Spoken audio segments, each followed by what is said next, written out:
This is the REI Arete ASL 2. This is REI's most expensive 2-person tent. So we're going to be putting it through tons of different tests to see exactly how it stacks up against other REI tents.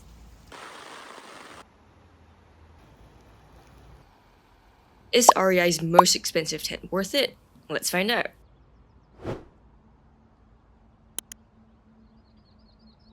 Price of this tent comes in at a whopping $450, but I bought this for 30% off during one of REI's sales, so I paid just slightly more than $300 for this.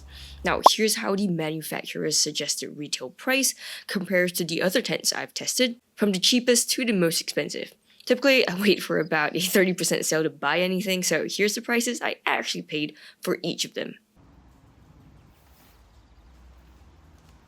Now, out of the box, this is what I got. The carry bag, the rain fly, the tent body, the pole and stake bags, 6 guy lines, 8 stakes, 4 poles, and a pole repair splint, which I forgot to take out of the stake bag.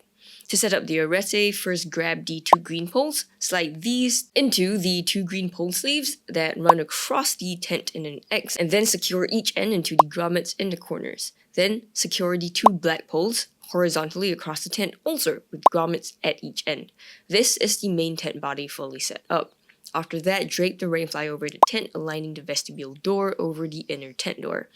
The rainfly secures easily with not just 6 pole wraps, but also 6 easy clip buckles at the bottom.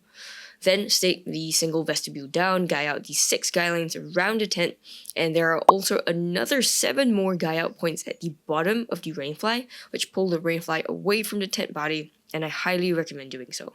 If you want to fully guy out everything, we are missing 7 guy lines and 13 stakes, so remember to buy extra ones if you need to. Altogether, the entire setup takes about 10 minutes. The takedown is just the opposite of the setup, and it took a little less time, about 8.5 minutes. Everything compacted down nicely, and for more details, I have a separate video with loads of instructions and tips to help you set up your tent more easily. Now, here's how the Arete compares to the other REI tents. It definitely takes the longest to not only set up, but also to pack away. The peak height in the Arete comes in at about 46 inches. I'm only about 5'3", so even with a 4-inch thick sleeping pad in the tent, there was still plenty of headroom left for me. So here's what the pole structure is like, which is very important for livable space. This tent comes with 4 poles. The first 2 poles crisscross diagonally across the tent in an X, giving you a general dome shape. Then we've got another 2 ridge poles that go horizontal across the tent at the top, and these ridge poles pick the tent body up to give you more livable space than a regular dome tent. Here's how it works. One of the ridge poles goes directly over the door at the front of the tent, and this actually gives you a completely vertical wall here. When I measured the height at this wall, that came in at a whopping 43 inches, which is almost as tall as the peak height. Still on livable space, somewhere near the back of the tent where the green poles intersect, the height here comes in at about 40 inches. So basically you get the peak height along this entire area of the tent. Intersection of green poles, 40 inches, top of short black pole, 46 inches, top of long black pole, 43 inches. This is how pole structure affects your livable space. Now, at the sides of the tent, the black poles still pick the tent body up, and around this area, you'll get heights of about 38 to 39 inches. Here's what the livable space in the tent looks like with the rainfly on. For the base area, I measured the length, and that came in at about 88 inches. As for the width at the foot, that's about 42.5 inches. The shoulder width is a whopping 60 inches, and the width at the head is 55 inches. Here are all the relevant dimensions that I used to calculate the overall base area, and that comes in at about 32.5 square feet. Now, what is the pad sizing like? This is my XBed MegaMet Duo 10, which is the size of 2 regular pads put together, and here's what it looks like right in the middle of the tent.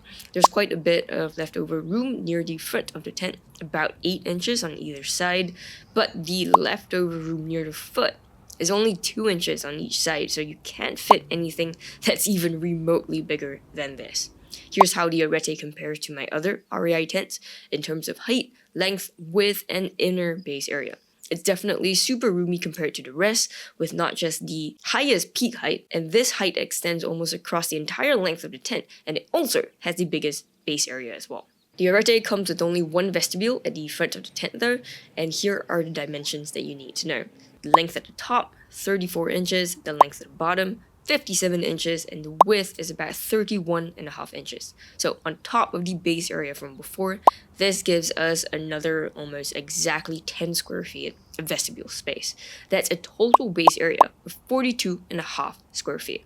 To set it up, just grab 2 sticks and stake down the 2 vestibule webbing loops. If you want to tighten the webbings, just pull down on the vestibule fabric until it feels taut but not overly tight, then pull on the front strap. To loosen, just pull forward on the buckle and it'll come loose, so very user-friendly. This vestibule has only 2 configurations, just closed and open. To keep it open, you can use this one toggle here to bunch up all the fabric. The entrance to the vestibule isn't super big, tapered at the top, and the width around the middle is only about 24 inches, which is enough for only like one small adult like me. And if you're wondering if you can remove the webbings and tie up all the vestibule fabric, there aren't any toggles for doing so. I checked these zippers on the vestibule. They're YKK top of the line zippers, and there's one at the bottom, plus one more at the top. So overall, very nice two-way zippers. The zippers have never snagged on me, so it's overall a very good experience compared to the other tents because the Arete has only one vestibule. The vestibule area is naturally the smallest, and I do wish that there were more toggles and loops for more configurations. The Arete has a window at the front of the tent. You can keep it open using the single toggle at the bottom, and it's pretty big, measuring about 34.5 by 21 inches. The mesh is micro mesh. It was able to keep out all bugs for me. The zippers are these like small YKK zippers. It occasionally snags, but not a super big issue overall. On top of this, you also get a small vent window at the back, which you can kind of look out through the vent. It's not very big, comes with snag-free YKK zippers and a single toggle at the bottom. This is the only 2-person REI tent that has windows, so if you want absolute privacy, even without having the rainfly on, you have it. The window is actually part of the tent door. I really love how it unzips almost all the way around, leaving just a little bit of fabric right here. Then you can easily tuck the door fabric away into this pocket beside the door, giving you a huge wide mouth door. The vestibule from the outside also overhangs the door by a few inches, which helped me to keep the tent completely dry, even after loads of heavy rain. This door has 2 zippers. They're both YKK zippers, so overall, again, very nice 2-way zippers, and it's also completely snag-free.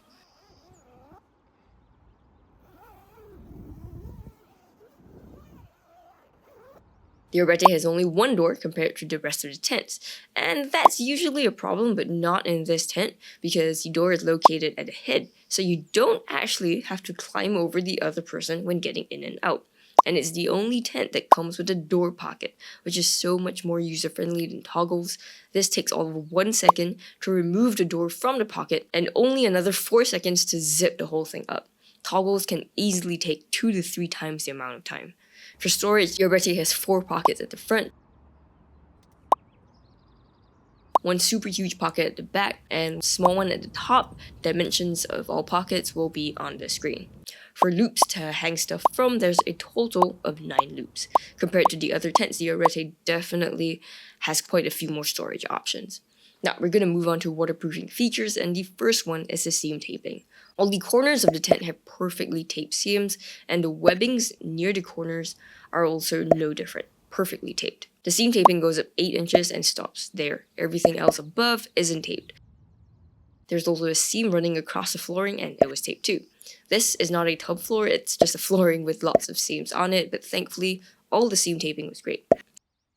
As for the rainfly, every single seam was perfectly taped, and you can see the outline of the taping. Next, we have the rainfly vents. The Arete has 3 vents, one at the back and 2 top vents near the front, so 3 altogether. You can keep each of these vents open with a Velcro kickstand, and I really liked that you can also adjust the size of the 2 top vents. There's an extra Velcro patch beside each kickstand. You can seal it to make the vent smaller or release it to make the vent bigger. I thought that this was quite a unique feature. But what I didn't like is that these vents cannot be opened or closed from the inside. Even when I try to reach over the door and get under the vents, there's still another layer of mesh blocking my way from reaching them. Luckily, none of the vents leaked even in the heavy rain, although if there's more horizontal rain, you may want to keep the top vents closed because the angle is more sideways instead of downwards. The back vent is fine because the angle is downwards. The last feature for now is the full coverage rainfly. It extends almost all the way down to the ground, leaving just a small gap at the bottom. I really love that this tent has so many extra stakeout points at the bottom of the rainfly, so you can literally get every single side of the rainfly staked down. This really helped in the heavy rain test, which is coming right up. For now, here's how the Arete compares to the other tents in terms of waterproofing features. The only feature that I was missing was the tub floor, but the seam taping made up for that because the floor was completely sealed. It also has more vents than most, and also many more stakeout points on the rainfly, which is what I think is the most important for rain protection and ventilation.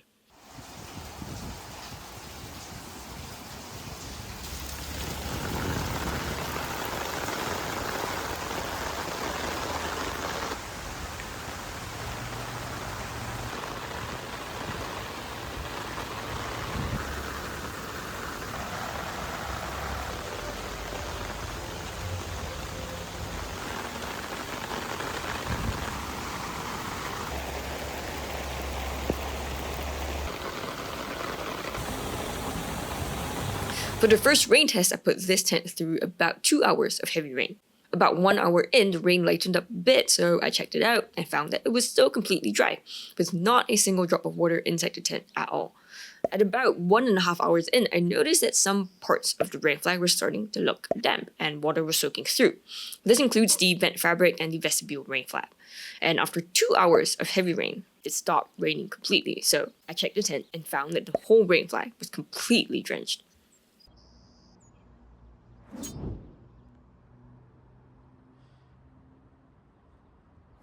Also, there was some minor pooling at the top because of the heavy rain, and after the rainfly got damp, the water just dripped through the rainfly and onto the top fabric panel. So when I opened it, the water dripped right into the tent, but to be fair, it's not a whole lot of leakage, so not too bad overall.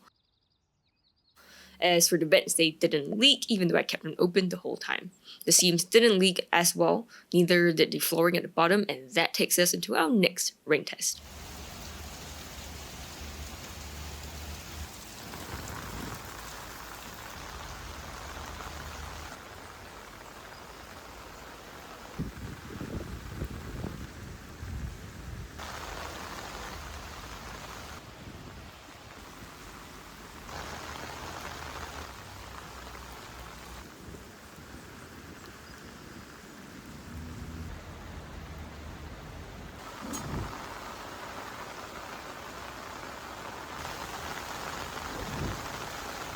Now, for the second rain test, I put the Arete through 48 hours of non-stop rain.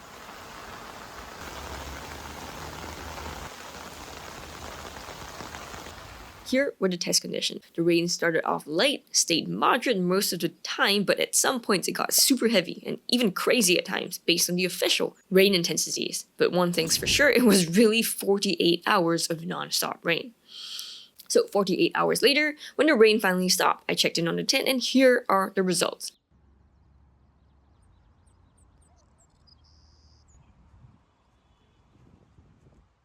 Shockingly, there was not a single drop of water into the tent, but when I looked closer, here's what I found. First, you might have guessed, the entire rainfly was completely soaked. Second, even at the bottom of the inner tent, the part where the rainfly doesn't cover the tent, right at the bottom, this is also very damp, so anything you put up against the walls will also get wet.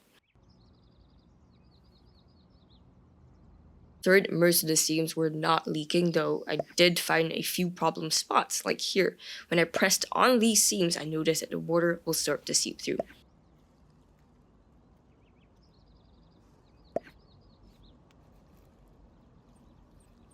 As for the vents, they were completely dry.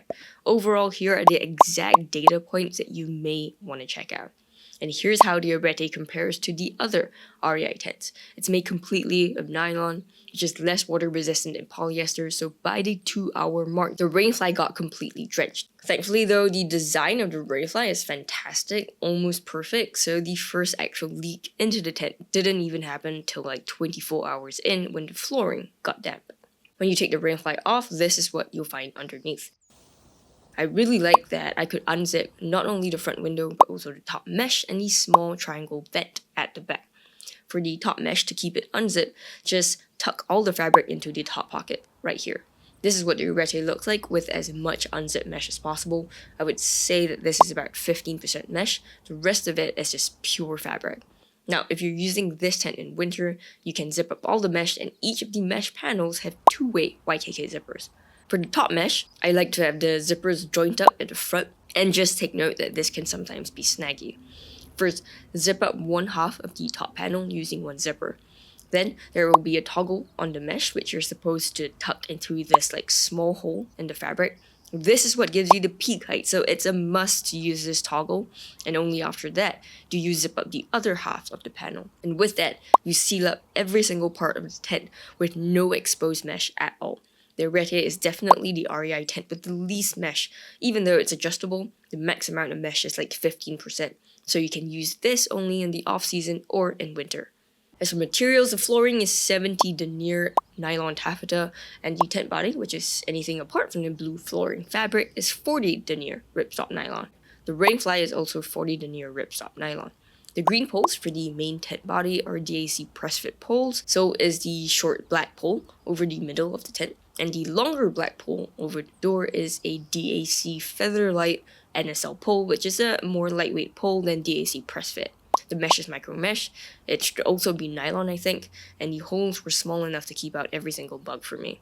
The guy out points have a reflective strip each, and the guy lines are a regular short cord with an easy to use tensioner. The stakes are lightweight, high quality V stakes from DAC as well. Here's how the materials of all the different tents stack up against each other. The Arete is the only tent here with a full nylon construction and the only tent with DAC poles, so definitely the highest quality and most expensive materials here. Some additional info: this tent meets flammability requirements and it's a product of Taiwan but sewn in China. For portability, the Arete ASL 2 has a pack size of 22 by 8 by 5.5 inches. If you're packing the poles separate from the rest of the tent body, the pack length of the green poles is about 22 inches and the longer black pole comes in at about 19.5 inches. There's a hand grip at one end, which you can use to pick the tent up, and the whole pack tent weighs almost exactly 6 pounds. I'll leave a breakdown of all the parts of the tent here in case you need them. The minimum trail weight is 5 pounds and 11 ounces, which isn't too far off from the official weight. And here's how the Arete stacks up against the rest of the tents. It's definitely the heaviest because it has the most poles, the biggest rainfly, and the biggest canopy as well. For pros, I got lots of livable space in the Arete thanks to not 2, not 3, but a whopping 4 poles. Because of this pole structure, I got a completely vertical front wall. On top of that, the peak height extends to the back as well, not just the front, almost across the entire length of the tent. I could sit up almost across the entire length of the tent, and this kind of like tunnel structure reminds me a little bit of the REI Wonderland with loads of livable space. This is very different from cheaper tents like the REI Trailmade, where I could sit up only at the peak height and it's hard to move from side to side. Another huge pro is the mesh. If you want to use this tent in winter, you can zip up all the mesh and this will help keep all the heat inside the tent. I don't have any season apart from summer where I live, but here's the test that I hope helps anyway. When I was testing the Arete, the outside temp was about 30 degrees Celsius and inside it was whopping 42 degrees. For the Gazelle T4, which is already a pretty hot tent to use in the summer, the inside temperature was whopping more than 4 degrees lower, which is very significant. Most other summer tents will have inside temps of a few degrees lower. So the Arete definitely keeps the heat in better than other tents, and I would definitely not recommend this for summer use. And if you're camping in the rain, I thought the rainfly design on this tent was almost perfect. I love the guy out points on the rainfly. There are a whopping 7 of them, and when I guide everything out, it kept the wet rainfly away from the tent body at all times. So even though the nylon fly only lasted 2 hours in the heavy rain, there were no leaks in the tent at all. If you don't guy out the whole rainfly though, the soggy fly will stick to the tent body, and everything else inside will just get like super wet.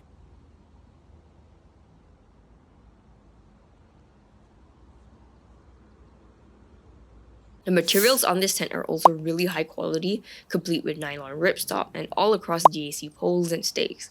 And especially if you get this tent during one of REI's sales, it's really not too expensive for a tent that you can use not only in the off-season but also in the winter. It's also very feature-rich, complete with a zippable window, loads of zippable mesh, loads of pockets and huge ones at that, loads of loops, and so on. However, here's where I get into the cons. Typically, the more feature-rich a tent is, the longer the setup timing. Compared to the rest of REI's 2-person tents, this tent has like more poles, more pole wraps, more buckles, more guy lines, more rainfly stakeout points. So it's a trade-off here. Not to mention the pole sleeves are quite long and snaggy, which can slow you down quite a bit. It's also missing 7 guy lines and 13 stakes, which is such a simple feature to fix, so this was frankly very annoying. 4 of 6 of the provided guy lines were also so ridiculously short that I had to buy separate ones to guy this tent out, and I highly recommend doing so in stronger winds. And most of REI's 2-person tents come with free footprints, but the Arete doesn't, so that's also a minor con. But overall, the cons aren't really super big issues. I've had this tent for almost a year now, and I had no rainfly degradation issue. So bottom line, I thought that this was a fantastic and very impressive pick for a lightweight and inexpensive winter tent. Now, if you want to check out more of REI's tents, I bought almost all of them in this video on the screen, which will hopefully answer any questions that you will have. I'll put it up when it's ready. Thank you for watching, and I'll see you in that one.